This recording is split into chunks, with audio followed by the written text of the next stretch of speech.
네, 여러분 반갑습니다. 우리 주변에 계신 분들하고 인사 나누겠습니다. 안녕하세요. 반갑습니다. 네, 반갑습니다. 네.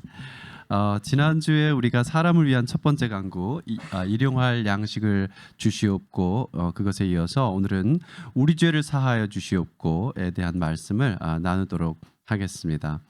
여러분 사람이 생존하는데 가장 필요한 것은 무엇일까요? 당연히 먹는 거죠.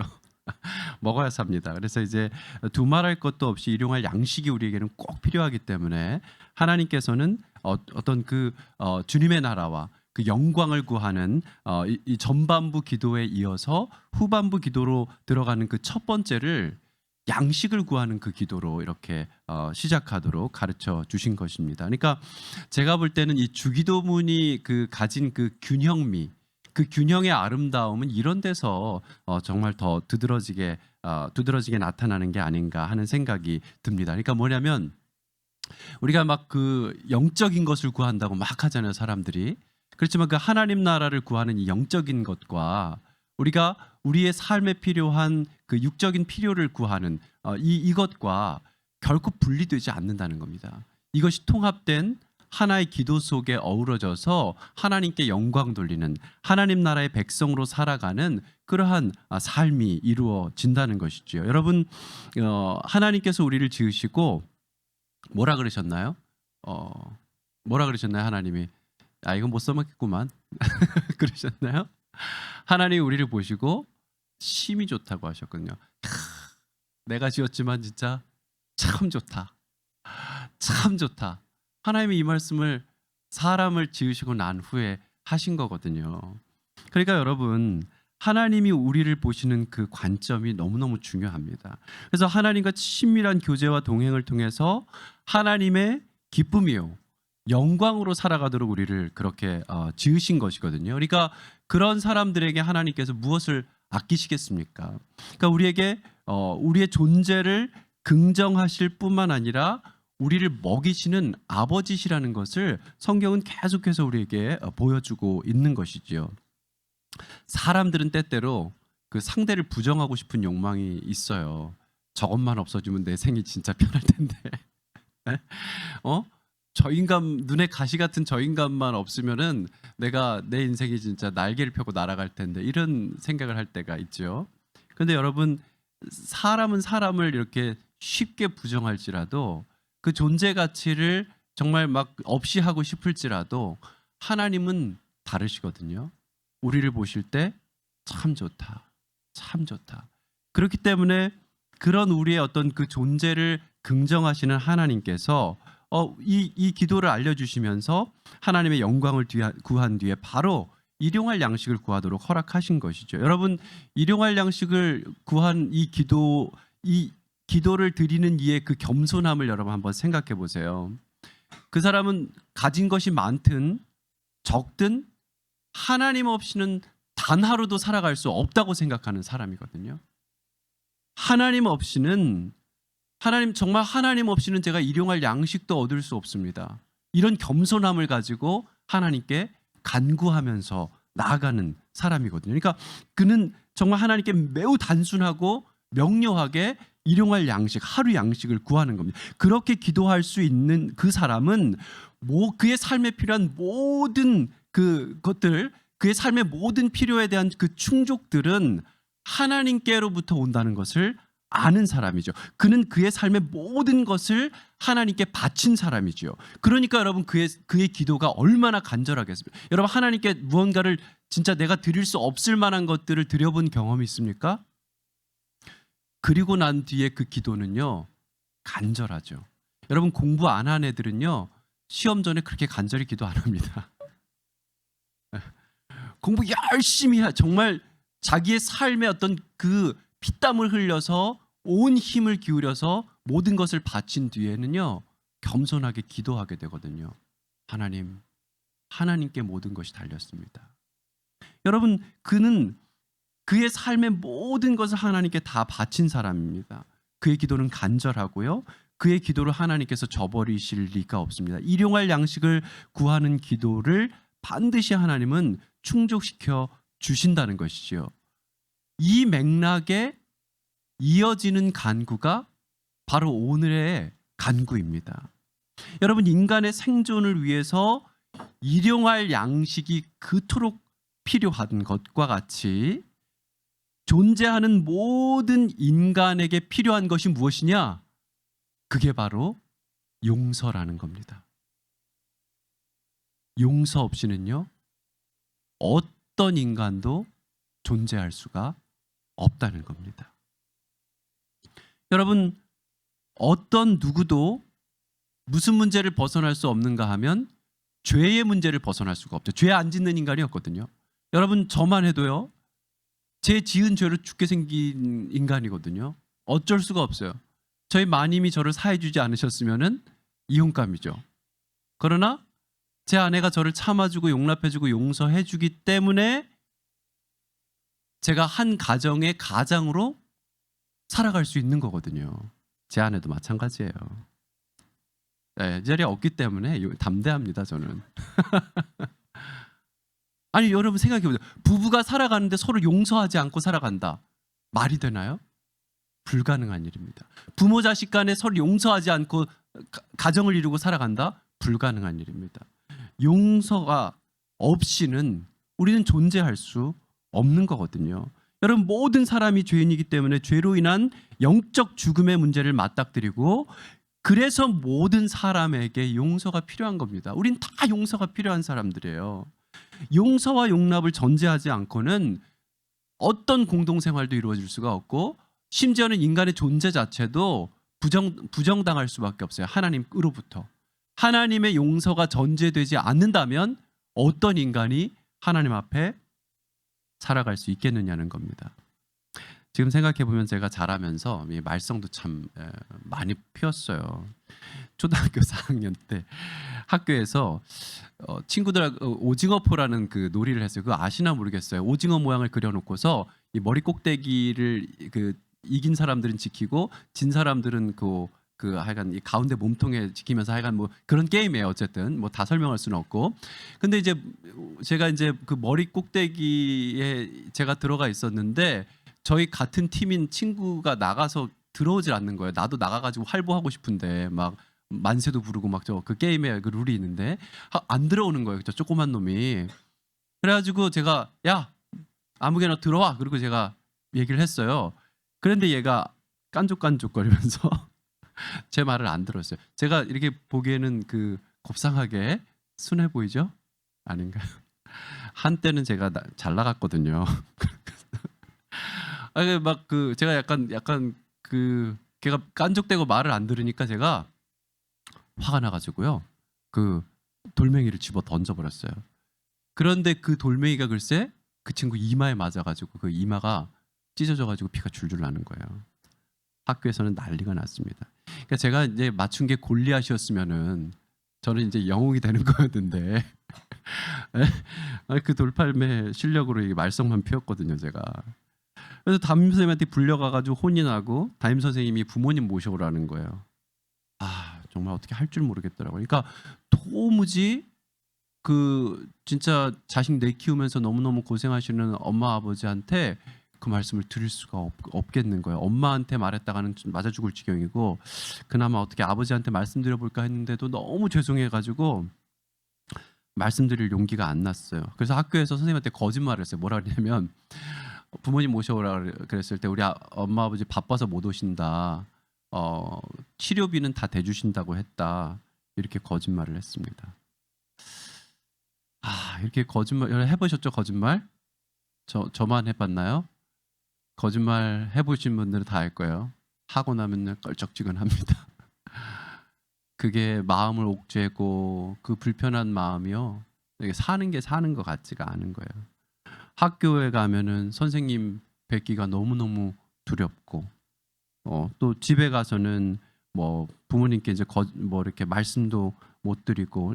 생각해 보세요. 그러니까 가정 형편 너무나 빤한데 이제 거기 뭐 치료비 뭐 갖다 줘야 되고 뭐 죄송하다고 해야 되고 뭐 이런 게 너무 부모님 뒷감당 어떻게 하나, 부모님 걱정시켜 드릴 생각하니까 속이 진짜 막 바짝바짝 타는 거야. 하루하루 사는 게 사는 것 같지가 않은 거예요. 초등학교 4학년인데. 그런데 아무리 고민을 해도 제가 할 수 있는 게 없었어요. 그래서 스스로를 그렇게 괴롭히면서 고민하다가 어느 날은 밖에 계신 아버지를 이제 찾아 나가 가지고 아버지한테 이제 그 일하러 나가신 아버지를 찾아 나가 가지고 제가 아버지한테 그런 저런 얘기를 이제 했어요. 이실직고를 했죠. 그랬더니 아버지 차라리 막 크게 혼내셨으면 좋겠는데 그렇게 혼내시지도 않고, 그러니까 너무 더 죄송한 거예요. 그 마음을 아니까.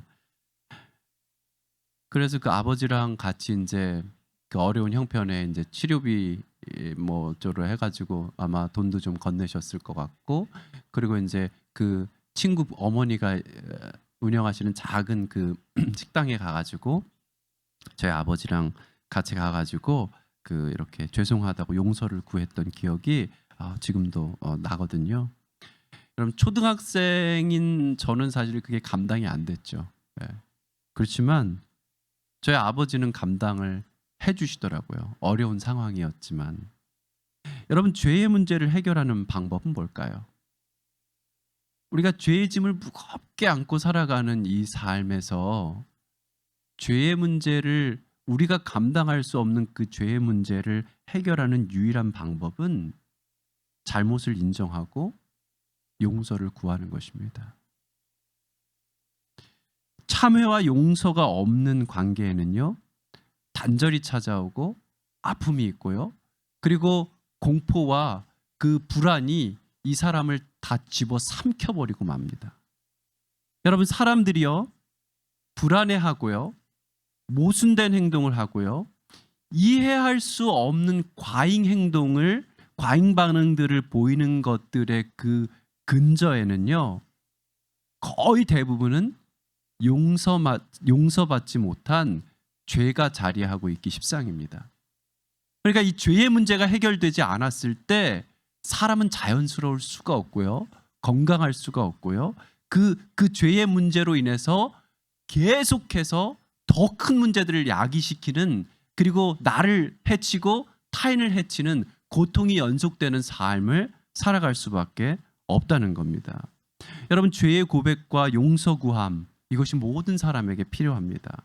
그리고 죄로부터 해방에 따른 그 형용할 수 없는 그 자유의 기쁨, 그것이 그리스도인들에게 있는 것이거든요. 그것을 누려야 하는 것이죠. 여러분, 죄에 대해서는요, 동정심이 필요한 게 아닙니다. 죄에 대해서는 용서가 필요하죠. 용서를 받아야 사람은 존재하고 살아가고 기쁨을 누리고 생을 충만하게 빚어갈 수 있게 되는 것입니다. 여러분, 우리는 우리 스스로의 죄의 문제를 감당할 수도 해결할 수도 없습니다. 하지만 살아계신 하나님은 우리 죄를 감당하실 수 있으신 유일한 분이시죠. 여러분, 하나님의 용서 없이 살아갈 수 있는 사람은 아무도 없습니다. 모든 사람에게 용서하시는 하나님이 필요합니다. 그래서 오늘 우리는 우리 죄를 사하여 달라고 기도하라는 엄청난 그 은혜의 초대를 받고 있는 겁니다. 여러분, 그런데 신기한 거는요, 이 주기도문의 이 간구가 아주 특별한 거는요, 전제가 있다는 겁니다. 이 전제가 뭐냐? 오늘 본문에 이렇게 기도하라고 가르치시거든요. 우리가 우리에게 죄 지은 자를 사하여 준 것 같이 우리 죄를 사하여 주시옵고. 여러분, 그러니까 우리의 죄를 사해달라고 기도하는, 그렇게 간구하는 사람들의 전제는 뭔가 하면 우리에게 죄 지은 자를 사하여 주는 거라는 거예요. 이게 여러분, 이거를 오해하기가 쉬운데요, 무슨 거래처럼 내가 누구를 용서했기 때문에 하나님도 나 용서할 수밖에 없죠, 용서해 주세요, 이런 차원이 아닙니다. 용서하는 사람이 될 수밖에 없는 우리들의 죄를 사해 주십시오라는 것이죠. 왜 우리는 용서할 수밖에 없는 존재가 됩니까? 이미 용서받은 존재이기 때문에 그렇죠. 하나님의 용서를 받은, 용서할 수밖에 없는 존재가 된 우리들의 죄를 사해 주십시오. 예수 믿고 구원받은 사람들은요, 예수님께서 베드로에게 말씀하신 것처럼 이미 목욕한 사람들이에요. 그죠? 그렇지만 이 생을 살아나가는 동안 우리는 계속해서 반복되는 죄를 범하거든요. 그것은 예수님께서 발 씻는 것에 비유하셨죠.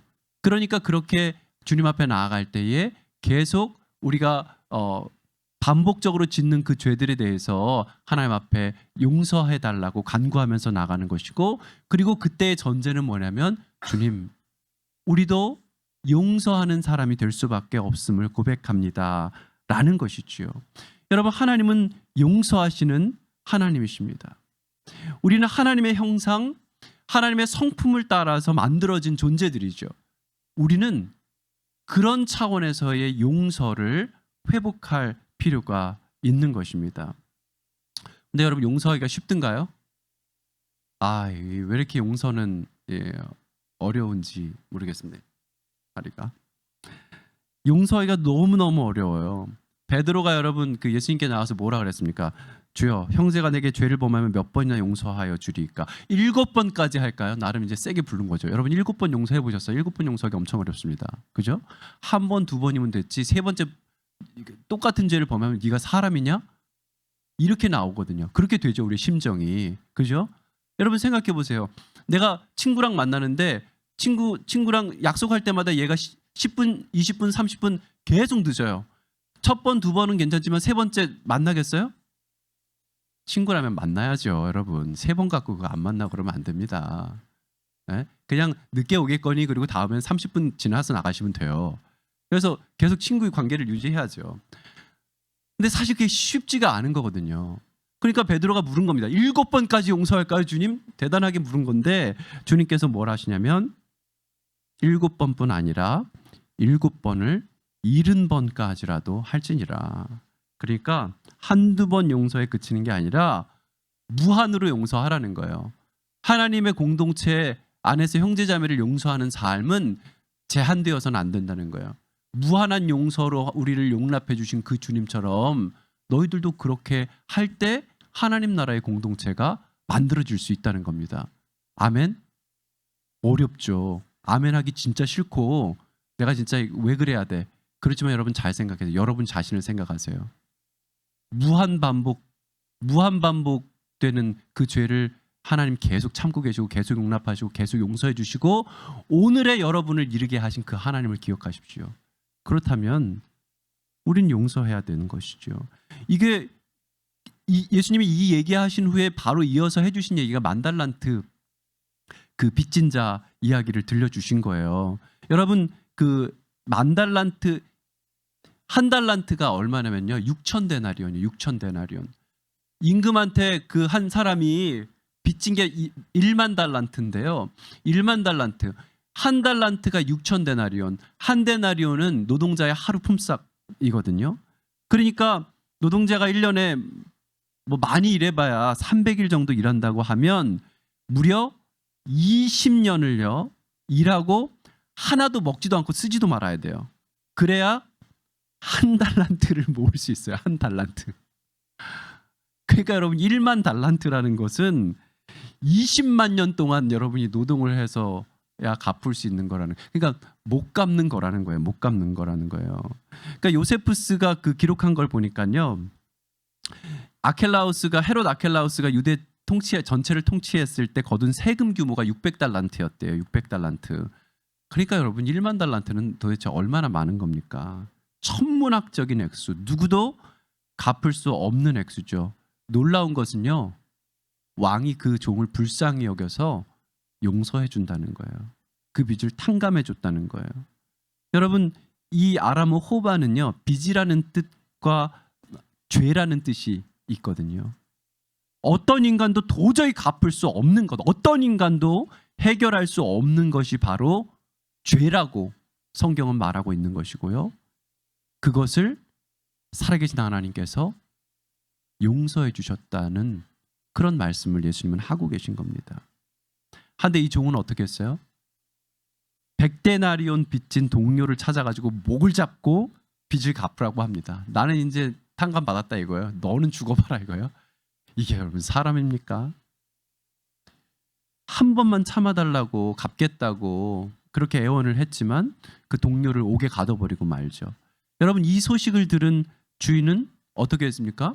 그 종을 불러서 내가 너를 불쌍히 여긴 것 같이 너도 내 동료를 불쌍히 여김이 마땅하지 않으냐 하면서 그를 옥졸들에게 넘겨 버리지요. 여러분, 우리는 긍휼히 여김을 받은 사람들입니다. 이걸 한시도 잊으면 안 돼요, 여러분. 우리가 가정 생활을 하든 교회 생활을 하든 사회 생활을 하든 우리가 긍휼히 여김을 받은 사람이라는 것을 한시도 잊어서는 안 됩니다. 여러분, 누구도 갚을 수 없는 죄의 빚을 탕감받은 사람이 바로 우리라는 것, 그 감격을 아는 사람들이 바로 그리스도인이죠. 그러면 그 감격을 아는 사람들은 어떻게 살아가야 되겠어요?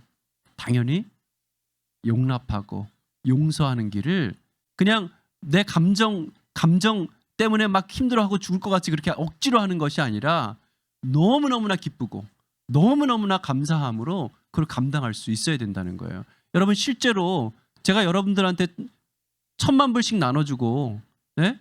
저한테 10불씩 달라 그러면 안 줄 사람 없을 거예요. 그것도 아까워요? 너 같은 인간한테는 그것도 아깝다 이거예요? 없을 거예요. 1,000,000불 제가 여러분한테 지금 딱딱딱딱 나눠주고 10불만 주세요 그러면 아까울 사람이 누가 있어요? 그걸 생각해 보세요. 하나님께서 우리에게 주신 무한한 용서를 생각해 보세요. 여러분이 하나님 앞에서 받았던 그 용서의 감격을 생각해 보세요.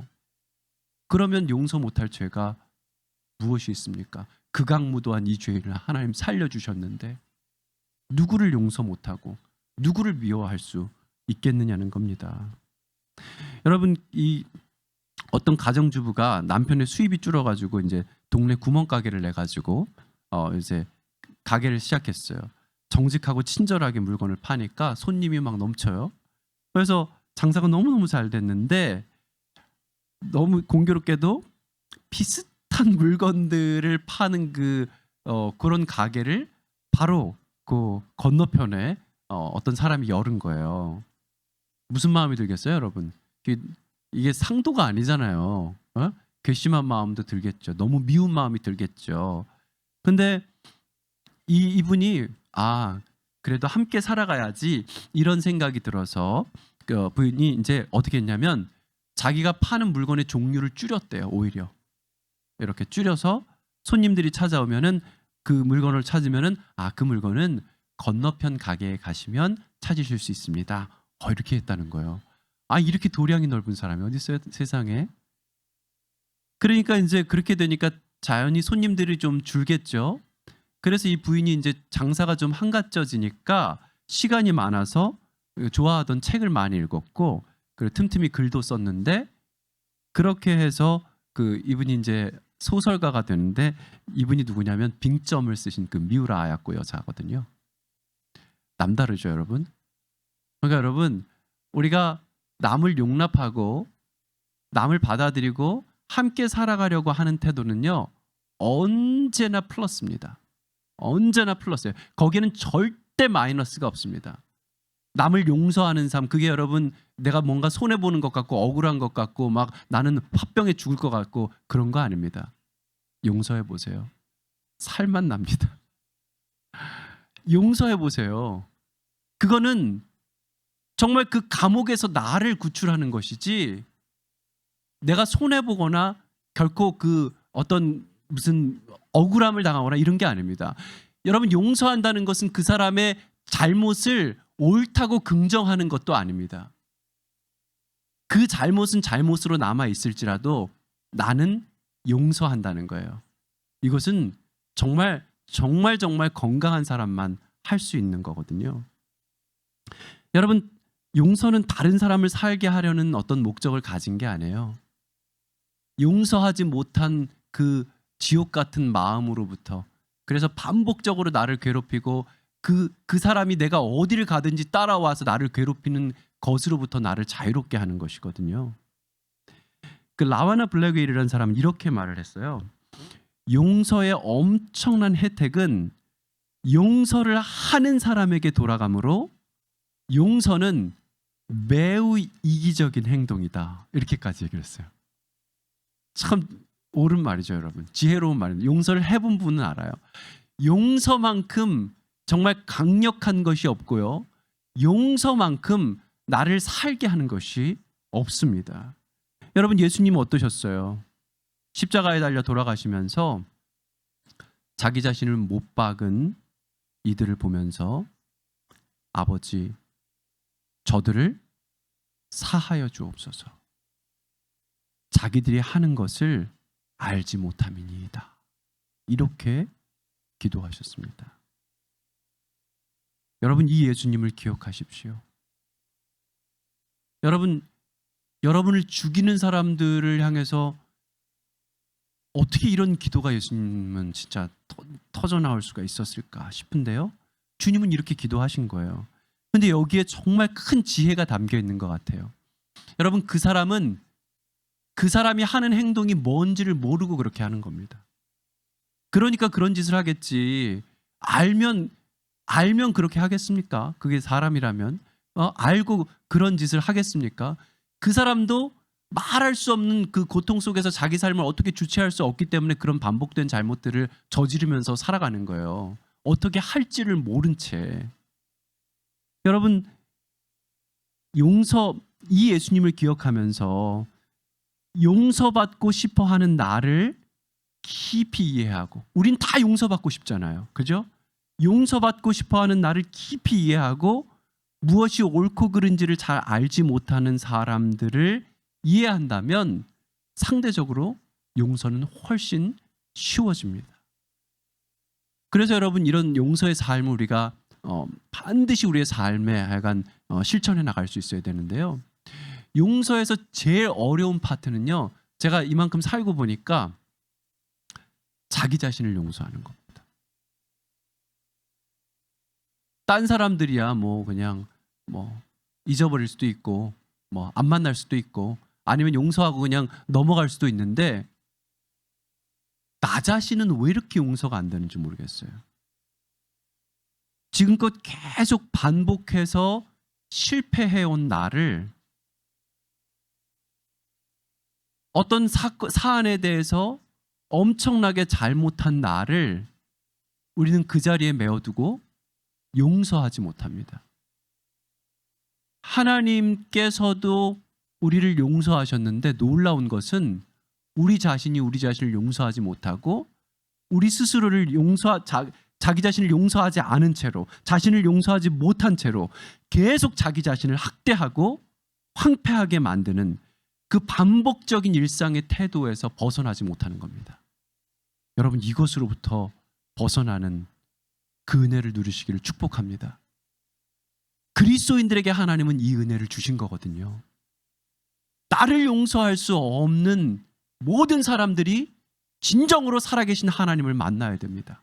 그 하나님을 만나고 나면 정말로 나를 완전히 용납해 주시는 그 하나님의 은총과 자유 속에서 나도 나 자신을 용납할 수 있는 그런 능력을 갖게 됩니다. 이게 굉장히 어려운 거거든요. 실수하는 나, 실패한 나, 반복적으로 내 인생을 망쳐온 나 자신을 내가 용납하고 용서하고 끌어안을 수 있는가. 여러분, 야곱이요, 야복강가에서 하나님의 천사를 만나서 씨름합니다. 그죠? 이때 그는요, 왜 그 씨름하는 자리에 나갔냐면 굉장히 두렵고 어떤 그 공포에 사로잡혀 있었거든요. 왜냐하면 지금 고향으로 돌아가는데, 고향에 돌아가면 누가 있어요?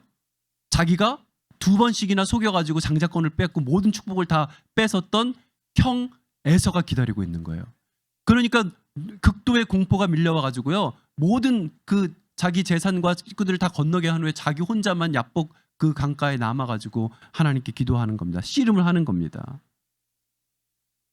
태생적 한계를 넘어서면서까지 장자권을 얻으려는 그의 집념, 그거는 어떻게까지 가냐면 막 속임수까지 가고 남을 속이는 사람으로서 그 집념을 정말 실현해내기 위해서 남을 속이는 그런 사람으로 평생을 살아온 거예요. 그렇게 되다 보니까 결과는 도망자 신세에 고향을 떠나서 그런 방랑처럼 살다가 외삼촌 라반의 집에 가서도 많은 속임수를 당하고 많은 어려움을 당하는 그런 신세로 살아갈 수밖에 없었던 것이죠. 마침내 하나님께서 주신 복으로 고향으로 돌아가려 할 때에도 그게 여전히 발목을 잡고 있는 거예요. 자기 자신과 화해하지 못한 그 자기 자신이 자기를 발목 잡고 있는 겁니다. 그러니까 너무나 공포스럽고 두려워서 어떻게 할 수가 없는 거예요. 평생 자신만의 고집스러운 집념으로 모든 것을 움켜쥐는 삶을 살았고 속이는 삶을 살았는데 그 굴레를 벗어나지 못한 채로 여전히 형을 두려워하는 마음이 그를 괴롭히고 있는 겁니다. 야곱이라는 이름은 움켜쥐다라는 뜻이 있기도 하고 속이는 자라는 뜻이 있기도 하거든요. 그때 하나님의 사자를 만나서 씨름을 하고요.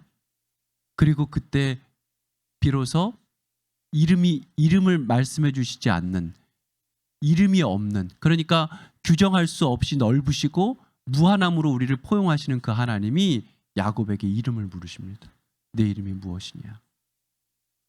야곱이니이다. 저는 제 고집으로 살았습니다. 뭐든지 움켜쥐려고 했습니다. 저는 야곱입니다. 저는 속이는 자로 평생을 살았습니다. 그러나 저는 지금 너무나 두렵고 공포스럽고 제 인생을 어떻게 살아가야 될지 알지 못하겠습니다. 그때 그 품이 넓으신 하나님께서 그런 야곱을 완전히 용납해 주시면서 이제 너는 야곱이 아니고 이스라엘이다. 하나님과 겨루어 이긴 자라는 놀라운 이름을 주시죠. 하나님과 겨루어 이긴 게 아닙니다, 여러분. 야곱은 지금 맞아가지고 쩔뚝거리는 신세가 됐는데 이기긴 뭘 이깁니까? 하나님을 이긴 것이 아니라 하나님께 두 손 들고 나아간 것이죠. 패배한 것이죠. 그러나 그것이야말로 하나님을 이기는 방법이죠. 하나님께서 그에게 하나님과 겨루어 이긴 자라는 명예로운 칭호를 주신과 동시에 그 자신의 모든 삶을 끌어안아 주셔서 너는 있는 그대로 괜찮은 사람이다. 너는 둘째로 태어났지만 내 사랑을 받는 존재다. 너는 누구와도 비교할 필요가 없고 너는 너 자체로서 내 인생을 기쁘고 만족하면서 살아갈 수 있는 존재다라는 것을 일깨워 주신 겁니다. 그러니까 그 하나님의 용납하심을 받은 야곱이 이제는 새로워져서 삼과 사물을 새롭게 보고 형 에서를 만났을 때 그가 뭐라고 합니까? 형님의 얼굴을 베옵는 것이 하나님의 얼굴을 베옵는 것 같다. 이렇게 표현하지 않습니까? 그러니까 이제는 사람들이 두렵거나 밉지가 않아요. 누구를 볼 때라도 자기 자신이 하나님으로부터 용납을 받은 사람이기 때문에 그 하나님께서 주신 용납의 기쁨과 자유가 자기에게 풍성하게 넘쳐났기 때문에 이제는 누구라도 용납할 수 있는 존재로서 야곱은 거듭난 거죠. 그래서 형님의 얼굴 속에서도 두려움이 아니라 하나님의 얼굴빛을 발견하는 그런 존재가 될 수 있었던 겁니다. 여러분, 토마스 아 캠피스는 이렇게 말했어요. 다른 사람들이 하는 말에 내 평화를 맡기지 말라. 그들의 간섭이 옳든 그르든 너는 그대로 너일 뿐이다. 다른 사람의 기분을 맞추려고 애쓰지 않고 그들의 말을 두려워하지 않는 사람이야말로 진정 큰 평화를 누리는 사람이니라. 마음속의 모든 불안과 괴로움은 무질서한 사랑과 헛된 두려움에서 비롯되는 것이다. 이렇게 얘기를 했습니다. 그러니까 여러분, 하나님 안에서 용납받은 사람은 있는 그대로의 사람이 됩니다. 그러니까 누가 나를 해칠 수도 없고 누가 나를 고통스럽게 할 수도 없습니다. 하나님이 참 좋다, 심히 좋다 라고 하신 나 자신으로서의 인생을 살아가게 됩니다. 이렇게 된 사람은 당연히 용서하는 사람이 됩니다. 당연히 용납하는 사람이 됩니다. 당연히 자기 자신과 주변을 품을 수 있는 사람이 된다는 것입니다. 여러분, 하나님도 용서한 나를 용서하지 못해서 여전히 자신을 망가뜨리고 있습니까? 하나님께서 원하지 않으십니다. 자기 자신과 화해하지 못한 사람은 이웃과 화해할 수 없습니다. 자기 자신을 온전히 받아들이고 사랑하고 용납하는 마음을 품어야 합니다.